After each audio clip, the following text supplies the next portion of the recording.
game changer.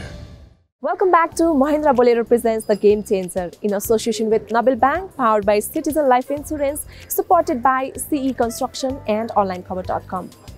प्रकृतिमा उब्जेका हरेक कुराको गुण र अवगुण हुने गर्दछन्। अवगुणलाई नहेरी गुणलाई चिन्न सक्ने हो भने सफलताको सूत्र सजिलै हात पर्छ। लागु पदार्थको रूपमा मात्र चिनिने गाँजा र सोही प्रजातिको बोटबाट कपडा उत्पादन गरी सफलता हासिल गर्न सफल दाजुभाइ हुन् एल्सन र बिन्सन श्रेष्ठ। अहिले स्टेम्प अपेरियल्सको नामले नेपालमा मात्र नभई विभिन्न देशमा समेत आफ्नो उत्पादन पुर्याउन सफल उनीहरूले दर्जनौंलाई रोजगारी समेत दिइरहेका छन्। गाँजाबाट कपडा उत्पादन गरेर मनग्य सफलता हासिल गर्न सफल दाजुभाइ एल्सन र बिन्सन श्रेष्ठको कथा अबको क्रममा।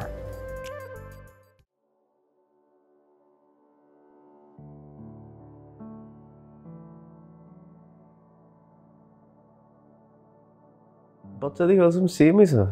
It's always been businessman भनेर के, because अब हाम्रो family was so indulged and involved in this whole business world that पहिलादेखि के भन्ने भन्दाखेरि businessman भन्ने, like I had no idea what businessman was or what business I would do. I just thought like businessman was a profession like army or doctor हुन्छ नि, like म businessman business गर्छु businessman भन्ने।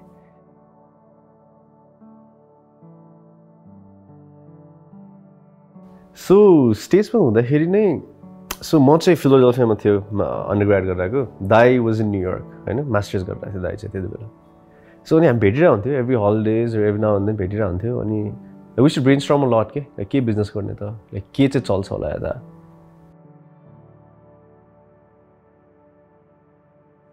I went for a show, fashion show Prabal दाईको, अनि it was a big inspiration and eye opener. I'm like, hey, okay, like maybe clothing is something that we can also enter.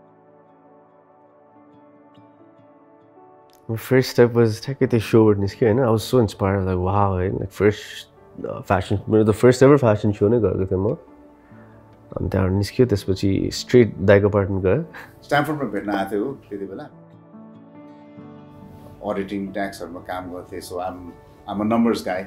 So भाइ आयो अनि त्यसपछि उसले ल अब आई हेभ दिस आइडिया, अब यो के गर्ने, केही त गर्नु पर्यो, केही बिजनेस त गर्ने हो कि I think there is a scope for sustainable clothing भन्ने कुराहरू भएको थियो। And then we said yeah I think that might work, किनभने अहिले फेरि sustainable everything at that this was back in 2014-15 तिर everything was going sustainable.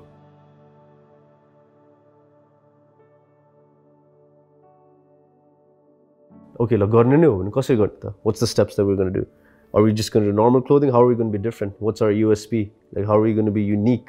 And upon research, we found out that hemp was one of the most diverse crop out there. Like, you could make 10-20,000 products, okay, एउटा plant बाट। अनि त्यसले गर्दाखेरि we were like, okay, maybe we should enter hemp. Hemp को products निकाल्ने कि। अनि the goal was not only to make clothing के खास, and the goal is still अहिले पनि it's not only to make clothing out of hemp. The goal is to make as many products as we can.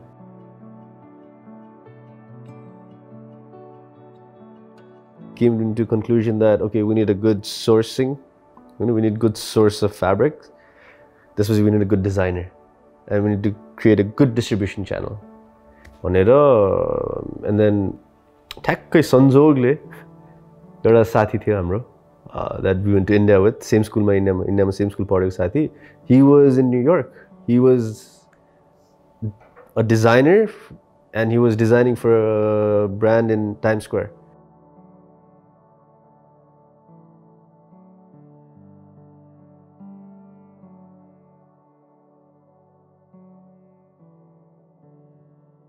So त्यसपछि we got together, like एक वर्ष त पुरै ब्रेनस्टर्मिङ मात्रै गर्यो हैन, के गर्ने, लुगा गर्ने कि लाइक आफै डिजाइन गर्ने कि लाइक अरू प्रोडक्ट्सहरु ल्याएर गर्ने कि लाइक हुन्छ नि, lot of brainstorming session. Then we decided to come to Nepal. We're like, all right, we got to come to Nepal. Like we got to create our own manufacturing unit.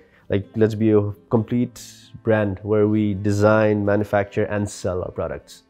Whenever we moved to Nepal.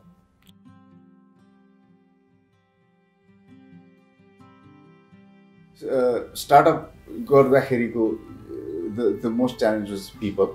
people पछि then we just jumped into this business हैन तर हामीलाई थाहा थिएन त्यति गाह्रो फ्याब्रिकहरु पाउनलाई र materials पाउनलाई त्यति गाह्रो यहाँ त पाउँछ नै थियो तर हाम्रो गर्दै गर्दा डिजाइनहरु गर्दै गर्दा टेस्टहरु गर्दै गर्दा हामीलाई धेरै डिलेज भयो because the fabric quality was not up to standard.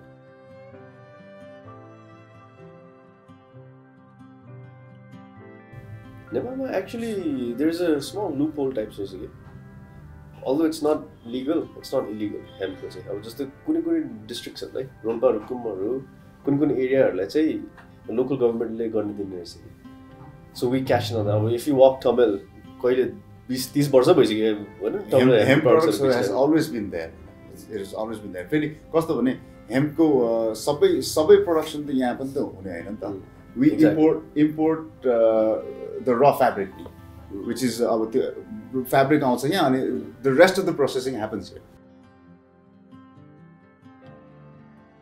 Our starting the biggest problem face गरेको quality मा चाहिँ was fabrics के so हामीले चाहिँ के गर्ने yarn मगायो के India र China र India China Bangladesh पनि मगाएको थिए yarn धागो मगाएर हामीले आफै बनाउन खोजे के यता हैन त्यो फ्याब्रिकै बनाउन खोजे फ्याब्रिक बनाउँदाखेरि चाहिँ के भयो बिकज नेपालमा त्यस्तो टेक्नोलोजी राम्रो थिएन जस्तो एक्सपेक्ट गरेको फ्याब्रिक त्यस्तो निस्केन सो त्यो कारणले गर्दाखेरि चाहिँ लुगाहरू बन्दाखेरि पनि लाइक फुसफुस हुने च्यात्ने भयो so we had so much fabric that we couldn't just waste it right so what we thought was okay let's think of something where we start upcycling the fabric and we started making ties.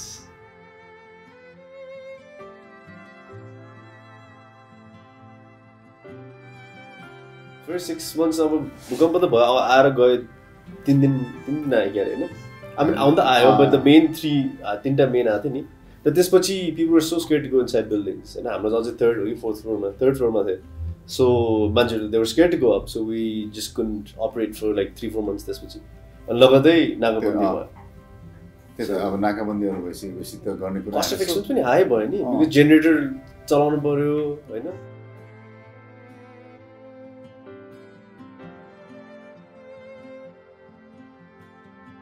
त्यो भन्दा पनि let's just change our business model चाहिँ धेरै भयो like are we doing the right thing like जस्तो र materials पाउनु गाह्रो मान्छे पाउनु गाह्रो maybe we should do something different त्यस्तो चाहिँ धेरै भयो है मलाई चाहिँ पर्सनली ब्याक चाहिँ त्यस्तो सोचेन मैले खासै तर या डिफरेन्टली चाहिँ गरौँ भनेर चाहिँ धेरै सोच्यौँ डिस्कस पनि गरे हामीले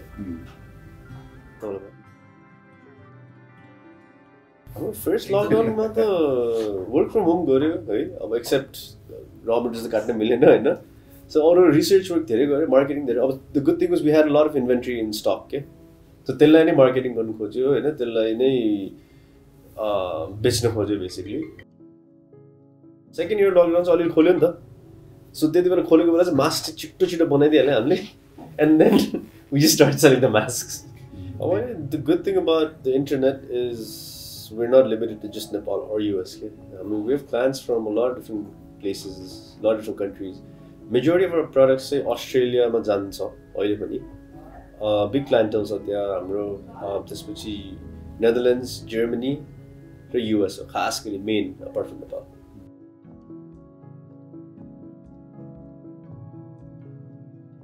हामीले चाहिँ कस्तो गर्छौं भने त्यहाँ हाम्रो जुन पार्टनर छ who is an American, usko afno company cha tyan. And so we actually what we do is we export from here using our company and we export it to that company there, you know. And tyako company le chai in effect he's like the wholesaler. Ule chai import garcha and then aruma distribute garcha. Directly hamro accounting finance haruma 3-4 jana ta chhan. I mean because there's a lot of inventory management to be done. And त्यसपछि हाम्रो इन्टर्नहरु भइ नै हाल्छ डिजाइनमा we have design team भयो production team भयो sales and marketing team फेरि हाम्रो marketing team US मा पनि छ के एउटा sales and marketing team so directly भने त्यही भयो खास हैन permanent employees नै भनेर त 8-9 जना छन् permanently that's the core team definitely खुसी लाग्छ at least hamle garदाखेरि someone's benefiting directly or indirectly because of us so it's just good satisfaction राम्रो लाग्छ तपाईलाई कस्तो लाग्छ Same. He said it all.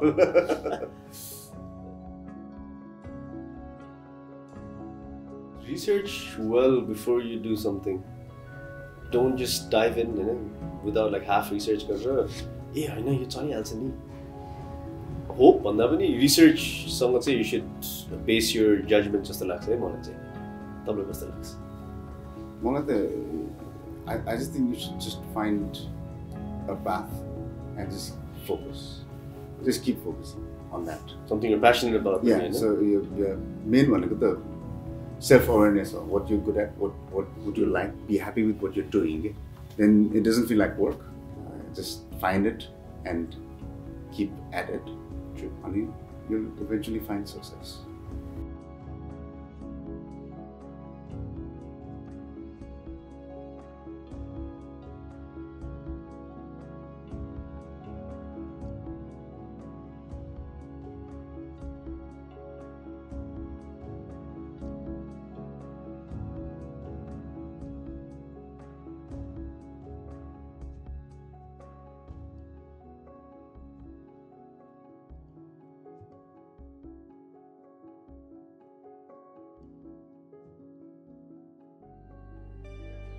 उद्यमी सोच भए आफ्नो वरपर सबैतिर अवसर देख्न सकिन्छ।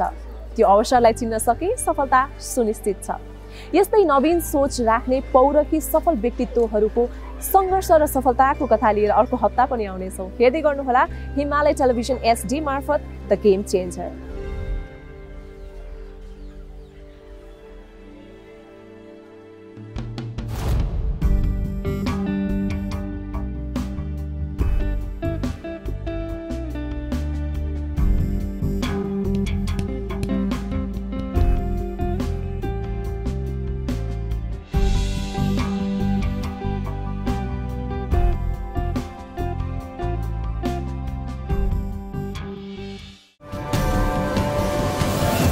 Game changer.